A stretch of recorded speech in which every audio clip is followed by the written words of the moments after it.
Selamat malam, salam Reza Bol kembali lagi bersama saya. Kali ini sesuai janji saya kemarin, saya mau bahas tentang preview timnas yang ada di Euro. Kemarin kalau nggak salah Spanyol sama Portugal, dan sebelumnya ada Prancis sama Inggris, dan sekarang tuh saya mau bahas tentang skuad Jerman dan juga skuad Italia. Oke, kita ke Jerman dulu. Jerman di Euro 2020 ini memanggil 26 pemain dengan kombinasi pemain muda sama senior. Mungkin yang mengejutkan sekarang ini dipanggil lagi si Thomas Muller sama Mats Hummels, karena sejak mereka berdua nggak bermain itu Jerman bisa dibilang performanya sangat memprihatinkan lah. Di Nation League dibantai sama Spanyol. Kemarin kualifikasi Piala Dunia kalah mengejutkan sama tim Makedonia Utara. Itu kan sebuah sebuah bahasanya kayak aib lah bagi Jerman, apalagi mereka ini kan bisa dibilang negara yang kuat akan sepak bola. Kalau saya lihat dari beberapa tahun terakhir, Jerman ini sebenarnya udah mulai menurun ya, apalagi sejak Piala Dunia 2014 di Euro mereka sampai semifinal, waktu itu kalah sama Prancis. Di Piala Dunia 2018 malah lebih apalagi lebih menyakitkan lagi, mereka kalah sama Korsel, dan itu bisa dibilang tamparan keras lah bagi Jerman sendiri. Oke, kita bahas dulu skuadnya yang dibawa sama Joachim Löw. Kiper Bernd Leno Arsenal, Neuer Bayern Munchen, Kevin Trapp Eintracht Frankfurt. Mengejutkan ya karena Kevin Trapp dipanggil, karena nih si Marc-Andre ter Stegen cedera di Barcelona, jadi si ter Stegen nggak dipanggil, jadinya Joachim Löw milih Kevin Trapp untuk ngisi posisi kiper. Kalau prediksi saya tetap Neuer yang jadi kiper utama. Itu pun kalau dia perform. Kalau mungkin dia nggak perform ataupun dia cedera, mungkin si Bernd Leno atau Kevin Trapp yang jadi kiper utama. Defendernya Mats Hummels Dortmund, Antonio Rudiger Chelsea, Matthias Ginter Borussia Mönchengladbach, Robin Gosens Atalanta, Christian Günther Freiburg, Marcel Halstenberg Leipzig, Lukas Klostermann Leipzig, Robin Koch Leeds United, Niklas Süle Bayern Munchen. Nah, ini kombinasi pemain senior sama pemain muda ya. Kita bisa lihat kayak Christian Günther, Marcel Halstenberg, Lukas Klostermann itu kan baru dipanggil lah, sama Robin Koch juga. Nah, kalau di posisi back kiri kayaknya Robin Gosens ya, karena dia di Atalanta juga bagus. Di back kanan ini saya kurang tahu pasti, tapi kayaknya Matthias Ginter bisa nih di back kanan. Nah, di back tengah kayaknya si Hummels sama si Rudiger juga bisa duet, atau nanti Sule sama Rudiger juga bisa, karena Hummels ini kan rentan cedera juga ya. Jadi kayaknya bisa lah dia dimainkan. Di midfield Joshua Kimmich Bayern Munchen, Toni Kroos Real Madrid, Thomas Muller Bayern Munchen, Emre Can Borussia Dortmund, Serge Gnabry Bayern Munchen, Leon Goretzka Bayern Munchen, Ilkay Gundogan Manchester City, Kai Havertz Chelsea, Jonas Hoffmann Borussia Mönchengladbach, Jamal Musiala Bayern Munchen, Florian Neuhaus Borussia Mönchengladbach. Nah, kayaknya kalau seandainya Joachim Löw pakai formasi 4-3-3, itu dia bakal nempatin Joshua Kimmich sama Goretzka di DM, karena ini udah sering duet kan di Bayern Munchen. Yang di depannya itu antara Thomas Muller atau Toni Kroos. Nah, kita tahu sendiri kan kalau Muller di Bayern Munchen itu dia posisinya SS, second striker. Nah, dia bisa juga sebagai AMF, tapi tergantung posisinya nanti seperti apa. Tapi kalau saya sih yang dimainkan itu Kimmich, Goretzka sama si Toni Kroos, bisa jadi ya.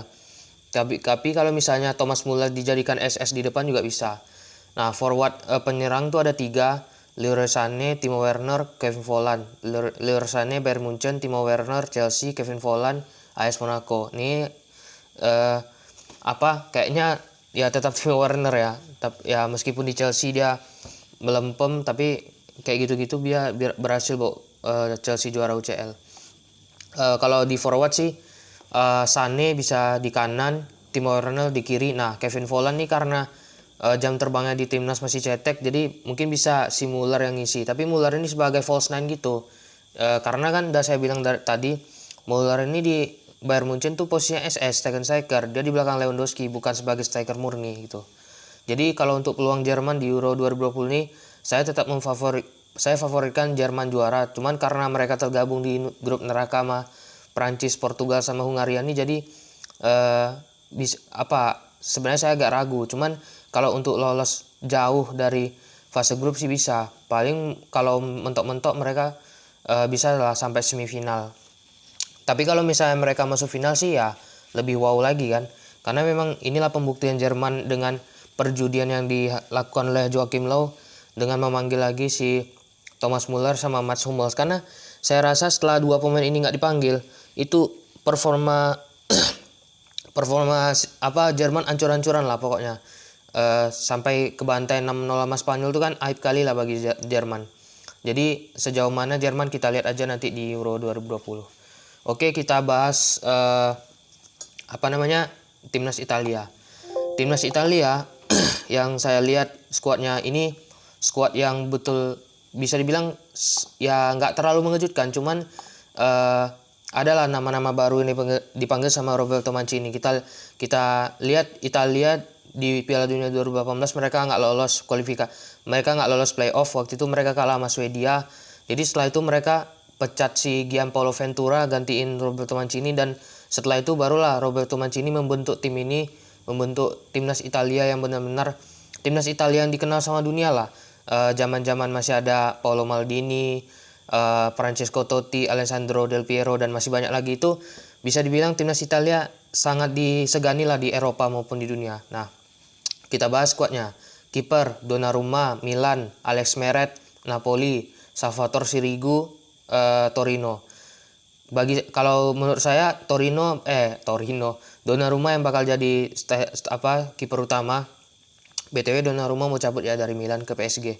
Untuk masalah transfer next video saya bahas. Meret bisa juga jadi kiper utama ya, tapi tergantung sih Donnarumma bagus apa enggak. Kalau Sirigu ini paling cuma kiper backup aja, apalagi usianya ada 38 tahun.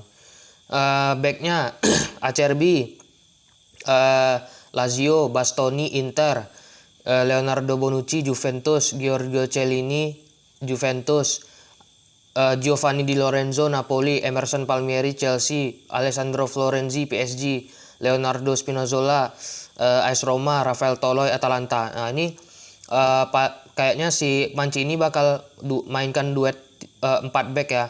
Si back kanannya si Florenzi, tengahnya itu center backnya itu Bonucci sama Chiellini ya. Kita udah tahu lah kan orang ini sering duet di Juve. Kirinya itu antara Emerson atau si si Leonardo Spinazzola. Tapi kayaknya Emerson lebih layak jadi starter lah, karena di musim ini pun sama di Chelsea dia cuma main 5 kali kalau nggak salah sama Thomas Tuchel. Jadi dia layak lah mendapatkan tempatnya. Spinazzola mungkin bisa juga, cuman ya menurut saya Emerson lebih layak. Tengahnya Nicolo Barella, Inter; Bryan Cristante, Roma; Jorginho, Chelsea; Manuel Locatelli, Sassuolo; Lorenzo Pellegrini, Roma; Stefano Sensi, Inter, tapi Stefano Sensi udah dicoret karena cedera; Marco Verratti, PSG. Nah ini tengahnya juga mantap-mantap ya, apalagi Barella juara Scudetto sama Inter. Rasa saya sih yang main tuh Barella, Jorginho sama Verratti. Verratti ini gelandang jangkar kan, Barella sama Verratti sama Jorginho nih gelandang jangkar, kayak ya DM lah bahasanya. Terus Barella nih yang cari ruang, cari positioning mantap gitu, biar Barella nih bisa meliuk-liuk lah melewati lawan. Karena saya lihat Barella ini tipe gelandang kerja keras sekali lah. Kalau bahasa Indonesianya gelandang pengangkut air. Ke striker Andrea Belotti, Torino; Domenico Berardi, Sassuolo; Federico Bernardeschi, Juve; Federico Chiesa, Juve; Ciro Immobile, Lazio; Lorenzo Insigne, Napoli; Giacomo Raspadori, Sassuolo.